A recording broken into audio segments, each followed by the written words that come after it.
London has always been the epicenter of trade globally over hundreds of years, and it's quite natural that tribal art is reflected because of British history connected with colonialism and trade, and also because it's a financial capital as well.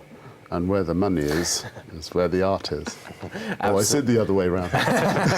I'm sure you'll find out this week. Now, Sam, tell me, people going to see it, what will they think? Well, I think we have a sort of, people who don't know have a preconceived notion of what sort of tribal art is, but what will people see if they come to the Mall Gallery? A very varied cross-section of pieces. There'll be, jewellery, textiles, old photographs, masks, sculptures, weaponry, you name it, pretty much it's there at the gallery because it covers such a wide and diverse area that there really is sort of, something for everyone, really. Now, is there, Capelli, are there trends and fashions that move in the world of tribal art? Is there certain things that are particularly fashionable right now people are trying to buy? Certainly. I mean, it ebbs and flows. So right now, there's, in France, for instance, and in Brussels, there's a big push for Congo and African art. A few years ago in America, it was a big trend for Oceanic. So that's the islands around the Pacific. So it comes and goes, but there's always a consistency of interest for the top objects.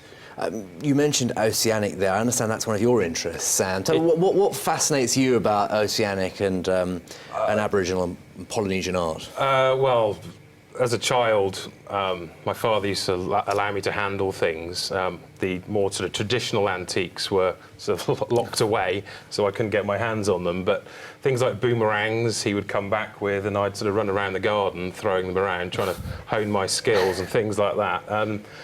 I just love the sort of, often the simplicity of these things. I mean, often they're just carved pieces of wood, but they can be so beautifully done with incredible design, and it's very hard for me to put my finger on exactly what they do for me, but they're just somewhere deep down in my soul. I feel a real connection to these pieces, and as I say, I've been collecting a long time, since I was a child.